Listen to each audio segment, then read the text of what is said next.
तो आज आपके पास अपने दुर्भाग्य को सौभाग्य में बदलने का एक अवसर आया हुआ है और मुझे यह कहते हुए बेहद हर्ष हो रहा है कि यह अवसर कल्प वृक्ष के समान हमारी मनोवांछित इच्छाओं को पूर्ण कर सकता है, क्योंकि इस कल्प वृक्ष रूपी दिन के पास कोई भी याचक कभी रीते हाथों नहीं लौटता।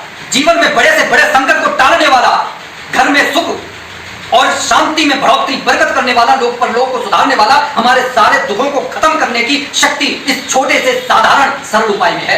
आलस आएगा, सुबह उठा नहीं जाएगा, क्योंकि लोगों को सुबह जल्दी उठने की आदत ही नहीं है। लेकिन जो मन से परेशान है, तन से परेशान है, हर तरीके का दुख जो अपने जीवन में देख रहे हैं, वो अपने आप से एक प्रश्न करें कि क्या वो कभी अपने माता पिता को सुख दे पाएंगे। हमारे सभी यूट्यूब फैमिली को बहुत बहुत जय जय श्री सीताराम। देखिए, इस संसार में कोई बहुत ही खुश दिखाई दे रहा है और किसी के लिए खुशी का मतलब है ख्वाबों कहानी। लेकिन अगर गौर से देखा जाए तो इस संसार में सभी अपने कर्मों के हिसाब देने के लिए आए हुए हैं। मतलब कि एक तरीके से अगर देखा जाए तो कोई फल को भुगतने के लिए आया हो, कोई अच्छे फल को भुगतने के लिए आया है और कोई बुरे फल को भुगतने के लिए आया है। लेकिन अगर पूरे ओवरऑल आप ढंग से देखें तो आपको यह लगेगा कि यह एक जेल खाना है।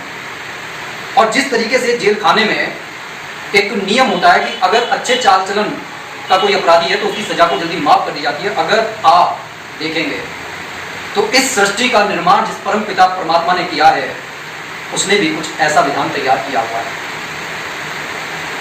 और उस विधान के अनुसार अगर व्यक्ति जो पहले पाप करके आया हुआ है, लेकिन अब अगर वो ये पाता है कि मैं दुखी हूं और वो सत्संग करने लगता है, उसे ये लगता है कि जो संत समाज कह रहा है सही कह रहा है, और वो सुधरने का प्रयास करता है ये सोचकर कि भाई इस तरीके से मेरे दुख कम होंगे, भगवान की कृपा प्राप्त होगी, तो भगवान के इस विधान में ये नियम बनाया गया है कि आदमी अपने दुर्भाग्य को सौभाग्य में बदल सकता है। जो लोग अपने हालातों का रोना लेकर बैठे रहते हैं, भगवान उन्हें और ज्यादा दुख और तकलीफें देते हैं। लेकिन जो अपने सम्मान की लड़ाई लड़ते हैं, बुरे समय में भी अडिग होकर खड़े रहते हैं, वो या तो धनुर्धर अर्जुन की तरह जीत जाते हैं या फिर संभाजी महाराज की तरह अमर हो जाते हैं। तो आज आपके पास अपने दुर्भाग्य को सौभाग्य में बदलने का एक अवसर आया हुआ है और मुझे ये कहते हुए बेहद हर्ष हो रहा है कि यह अवसर कल्प वृक्ष के समान हमारी मनोवांछित इच्छाओं को पूर्ण कर सकता है, क्योंकि इस कल्प वृक्ष रूपी दिन के पास कोई भी याचक कभी रीते हाथों नहीं लौटता। इस दिन की महिमा क्या बखान करूं, शब्द ही नहीं मिल रहे। इस दिन की महिमा का बखान करना मुझे ऐसा लग रहा है जैसे सूर्य को दिया दिखाने जैसा। इस दिन ऐसे शुभ संयोग बन रहे हैं जिसमें अगर श्रद्धालु थोड़ा सा अपनी निद्रा को त्याग दें तो मनोवांछित इच्छाओं को पूर्ण करने का सुअवसर स्वयं भगवान ने उनको दिया है, इस शुभ संयोग ने उनको दिया है। 27 मई 2025 का ये दिन इतना खास क्यों है, मैं क्यों इसकी इतनी बड़ाई कर रहा हूं, क्यों इसकी तुलना कल्प वृक्ष से कर रहा हूं? तो जैसा कि आप सभी को मालूम है कि ज्येष्ठ महीने के तीसरा बड़ा मंगलवार का ये दिन है, ये बात सभी को मालूम है। लेकिन इसी दिन भगवान शनिदेव का इस पृथ्वी पर प्रकटीकरण हुआ था, जिस वजह से शनि जयंती के रूप में भी इसे मनाते हैं। कहने का यह अर्थ है हनुमान जी के साथ भगवान शनिदेव की कृपा भी इस दिन सभी को मिलती है, लेकिन मिलेगी उसी को जो कोशिश करेगा। इस दिन भौमवती अमावस्या होने से पितरों का आशीर्वाद भी मिलता है, और सबसे बेहद खास बात जो इस दिन को अनमोल बना रही है वो है सर्वार्थ सिद्धि योग। और ये जो सर्वार्थ सिद्धि योग है ना, ये बहुत चमत्कारी और करामाती है, और आज हम इसी पर बात करेंगे। जो लोग कम समय में भरपूर लाभ कमाना चाहते हैं वो इस दिन को जाया नहीं जाने देंगे। जन्म जन्म की मनोवांछित इच्छाओं को पूरा करने में सक्षम है ये सर्वार्थ सिद्ध योग। बड़े बड़े तपस्वी साधु संत विद्वान जन इस समय का इंतजार करते हैं, और इस समय के आने से पूर्व स्वयं के शरीर को साधना करके इतना परिपक्व कर लेते हैं कि जब ये समय आए तब वह अपनी मनोवांछित इच्छा को पूर्ण कर सके, अपनी अभीष्ट इच्छाओं को पूर्ण करने के लिए स्वयं को संलग्न कर सके। हालांकि एक बात बता दूं कि साधारण जनों के लिए सर्वार्थ सिद्ध जो ये योग बन रहा है, इसके अभिष्ट फलों को प्राप्त करना थोड़ा मुश्किल होता है, क्योंकि वह साधना करते हुए तो नहीं आ रहे हैं जीवन में। लेकिन जिस तरीके से गंगा में स्नान करने के बाद में ठंडक प्राप्त होती है, उसी तरीके से सर्वार्थ सिद्ध योग में किए गए कार्यों से कुछ ना कुछ फल अवश्य प्राप्त होता है। मैं कठिन क्यों कह रहा हूं? दरअसल सर्वार्थ सिद्ध योग मात्र 7 मिनट का बन रहा है, और इसमें साधक ऐसी क्या इच्छा ईश्वर के सामने रखे जिसे मतलब अपने जीवन में आत्मसात करके भरपूर लाभ और भगवान की कृपा प्राप्त कर सके। ऐसे कौन से विशेष इच्छा का वो अपने मन में कहे, क्योंकि इच्छाएं आदमी की अनेकों हैं। कहते हैं ना कि आदमी की इच्छाएं कभी पूरी नहीं होती, एक इच्छा पूरी होती है दूसरी आ जाती है। लेकिन अगर कोई व्यक्ति आपसे कह दे कि आपकी कोई महत्वपूर्ण इच्छा है, तो आदमी सोच में पड़ जाएगा कि मुझे ये भी चाहिए, मुझे ये भी चाहिए, लेकिन वो अपने कल्याण की बात नहीं सोच पाएगा। तो आज हम इस सर्वार्थ सिद्ध योग में यही जानने का प्रयास करते हैं कि आखिर हम ऐसा भगवान से क्या मांग लें जिससे ना सिर्फ हमारा ये जीवन सफल हो जाए, भगवान की कृपा भी मिलती रहे और हमारा परलोक भी सुधर जाए। तो इस 7 मिनट में आप सिर्फ और सिर्फ महाबली हनुमान जी को रिझाने का प्रयास कीजिए। महाबली हनुमान जी से कहिए कि आप सदैव अपनी कृपा मेरे पर बनाए रखिए, मुझे छोड़कर कभी मत जाइए, कष्टों में मेरे सहाय बनिए। और इसी के साथ कहते रहिए श्री राम जय जय राम, श्री राम जय जय राम, श्री राम जय राम। 7 मिनट में कम से कम 11 बार ओम हम हनुमते नमः का जाप करते हुए प्रभु श्री राम का संपुट लगाते रहिए। आपको जरूरी सामान की व्यवस्था पहले ही करके रख लेनी है, जैसे एक धुआं लगाने वाला दीवला या छोटा यज्ञकुंड, कंडा जो गोबर के कंडे बने होते हैं, लोबान, कपूर, घी, 1 मुट्ठी पीली सरसों, लोटे में जल, चमेली का दिया, सरसों का दिया अलग अलग, गुलाब के फूल, बतासे, गंगा जल, रोली, अक्षत चावल, पान का पत्ता जिस पर 2 इलायची और 1 फूल वाली लौंग रखी हो। अब आपके पास समय है सर्वार्थ सिद्धि योग का। सुबह 5:25 से 5:32 तक का। तो आपको इस नियत समय से पहले, देखिए सबसे बड़ी बात ये एक विशेष समय है, इसे साधारण समय समझने की गलती मत करना। क्योंकि कई बार लोग ये समझते हैं कि यार ठीक है, मतलब आलस है। आदमी को सबसे बड़ी चीज जो है वो अगर आलस से पार पा जाए तो ये समझ लीजिए कि इस जीवन में कुछ भी पाना असंभव नहीं है। लेकिन वो आलस से पार नहीं पा पाता, चाहे वो स्टूडेंट हो, चाहे वो कोई लेबर क्लास का आदमी हो, चाहे कोई नौकरी पर जाने वाला हो। आलस ने सबको बांध रखा है। तो ये जो 7 मिनट का समय है, ये आपकी जीवन को बदल सकता है। तो इसको कोई ऐसा वैसा साधारण समय समझने की गलती मत करना।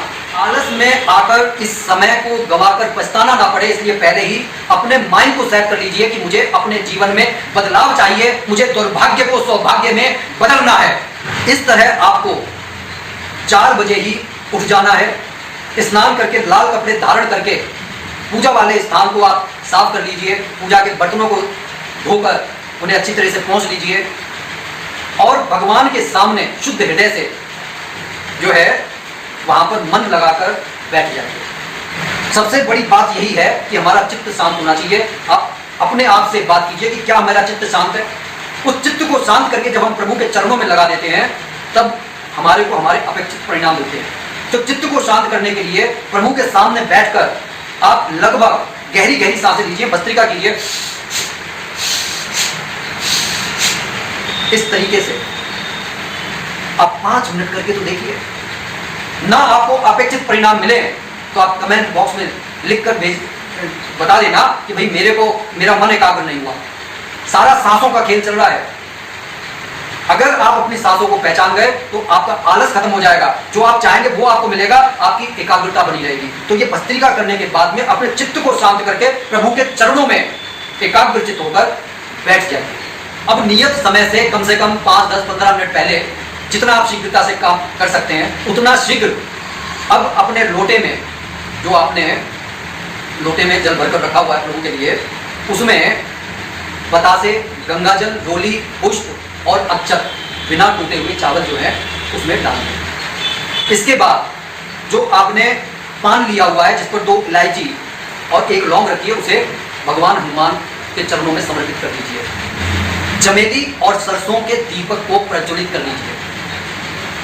और अब जो बेहद जरूरी बात है देखिए, स्किप करके अगर आप देखेंगे तो बहुत कुछ छूट सकता है, इसलिए कोशिश कीजिए कि आराम से देखिए और उसके बाद में, क्योंकि कई बार देखिए कुछ बातें हो सकता है पहले बता दी जाए। कोशिश तो मेरी ये रहती है कि सिलसिलेवार सारी बात आपसे कह दी जाए, लेकिन कई बार कुछ बातें ऐसी होती हैं जो हो सकता है कि अभी छूट गई, बाद में कह दी जाएगी। अब आपको जो आपने वो यज्ञकुंड या दीवला लिया हुआ है उसमें कंडा रखिए, ज्यादा सा कपूर रखिए, लोबान रखिए, अग्नि प्रज्वलित करके उसे सारे घर में घुमाकर लाइए और पूजा वाले स्थान पर रख दीजिए और बैठ जाइए।